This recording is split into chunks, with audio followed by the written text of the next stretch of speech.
Ho, ho, ho, and welcome to another episode, a very special Christmas episode of the Wizard Gamers. Josh, I'd like to take this opportunity to wish you a early Christmas. Well, thank you very much, Charles, and a Happy New Year to you, my friend. Thank you so much. And for all those who do not celebrate Christmas holidays, Hanukkah, Kwanzaa, whatever it is, video games do not discriminate. However you celebrate, we're glad to have you with us. So, Josh, let's just jump right into this. Christmas is right around the corner. It is. It is. Moments away, actually. Now, if you've been a good enough boy, what are you hoping that Santa Claus is going to be putting in your stocking this year? You know, I do have a couple of things on my wish list. So one of them, I was talking with some people on Twitter here, and they posted a picture of a Hitman Totaku figurine, which is very similar to Amiibos, just like their PlayStation stuff. And I was blown away. I had no idea. And so, that is one thing I want in my stocking, for sure. That surprised me. For those of you that don't know Josh, he hates Amiibos, and so this is really shocking to me. Which, of course, I'm speaking facetiously. Josh has every Amiibo ever created, almost. Almost. I think I'm about 10 away. Well, that'll be really interesting. Is that something you want just to collect, or is that something you want to see how it interacts with the game? No, that they don't have the same interface that the Amiibos do. So this is just purely a figurine collectible. Okay. That is all it is. And so the attention to details in it is absolutely amazing, and it's beautiful. And this one, Agent 47, his tie is blowing in the wind from a movement action shot. So it's very, very detailed, very well done. I appreciate those things in figures. So. An unsung video game character that we don't talk about that often. No. He's been around a long time. He has, indeed. And Agent 47 is one of those things I've thought about going dressed up as him on Halloween many a times. And I think that's just typically how I look on a day-to-day, so I probably don't need to do it. All right. What else are you hoping is going to be stuffed in that stocking? So one of the games that I hate to admit that I kind of skipped out on is actually Hitman 2, which just released here a couple weeks ago. And so I would love to get my hands on that one. That is one of those games that I do really appreciate, and I love them, so I would love to get that one as well. And one other thing I really, really am wanting to get is a green screen for us to be able to do a little bit better recording for our Twitch streamers and be able to have a nice, fun background on there. I've been playing a lot of VR, the Beat Saber and Tetris Effect, and I just think if we had that green screen, be able to give you guys a little bit better quality videos would be a lot of fun. Our hopeful gift to you, assuming you were a good enough boy. We'll see what happens. Right. Okay. What about you, Charles? What are you hoping to get in your stocking or under the tree? I've really been putting in the extra effort for Santa this year because there are a few things I'm really anxious to get. As you guys may know, Smash Brothers dropped recently. Very fun. Graphically very beautiful. The one thing that I am itching for, though, is one of the wireless GameCube-style controllers for the Switch. There's a gold one in particular that I think would look not only beautiful in my stocking, but in my hands as well, crushing people in Smash Brothers. So that's definitely something I want. Aside from that, I just really want to transport into the future to get into some of these games that are going to be dropping in 2019 that I'm really just itching to get released. Yep, and just to put it out there, Resident Evil 2 is right around the corner. We're about a month away.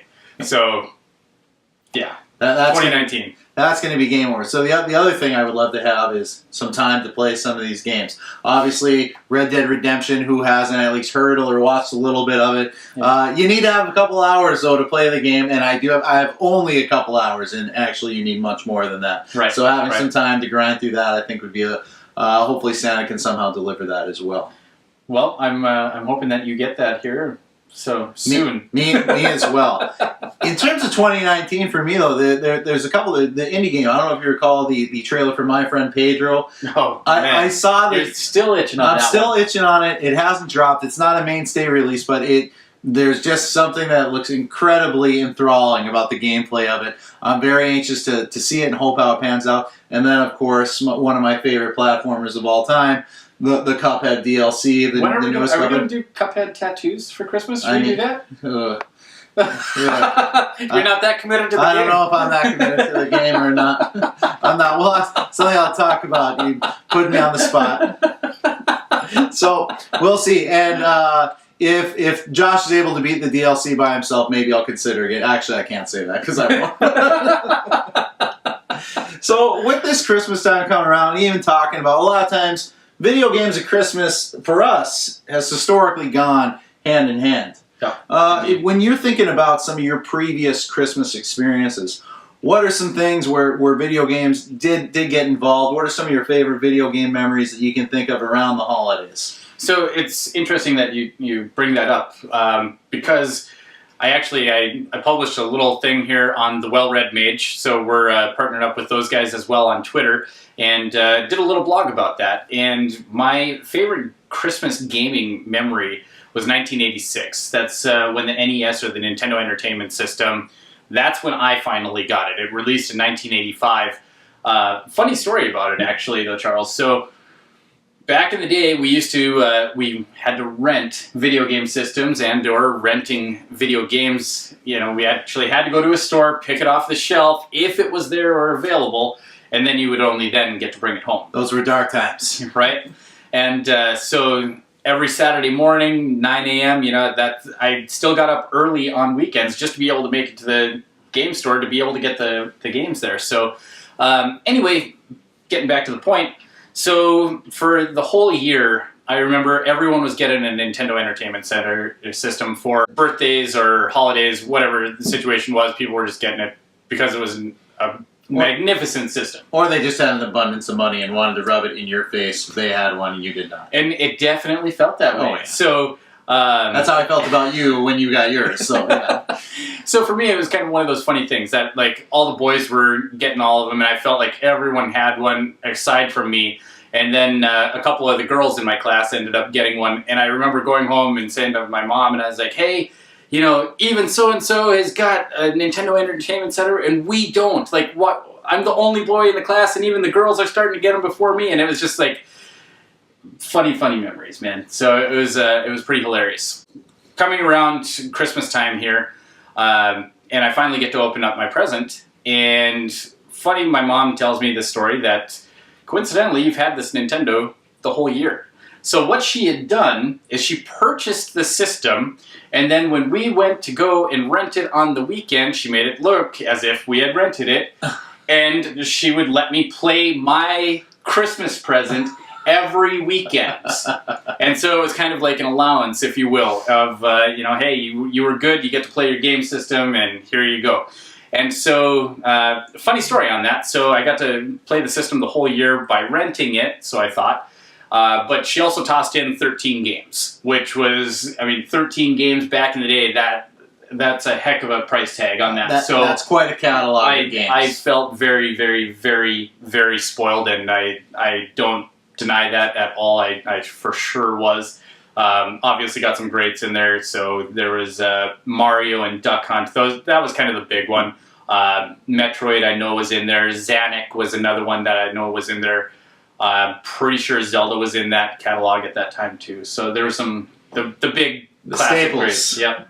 What about you, Charles? What was your favorite Christmas memory? The year was 1996, and I remember this very well because it was before the Great Flood in our hometown in 1997. Sure. And Nintendo 64 was one of the Christmas gifts to get. It was very difficult to find, very difficult to track down, and it was something that was on me and all my siblings' wish list. We were itching to get our fingers on this. Once again, we had a few friends who had that, and you just resent and spite them, and even when you're playing their system, you just want them to die so you can have the system, and that's just how we all felt. Sure.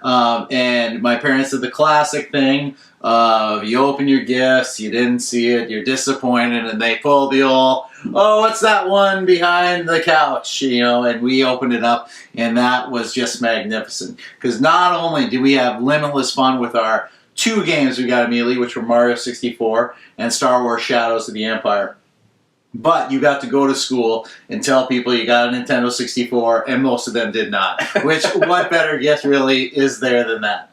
So you were that guy that was on the opposite end of the spectrum for me. Yeah. You got the gift that I wanted that I didn't get till next year. Yeah, and so the one thing that was also great about that Nintendo 64, 4 controllers. You all of a sudden found yourself flooded with friends, people that wanted to spend time with you. It was a really wonderful experience, and I was really glad my parents were able to pull that off.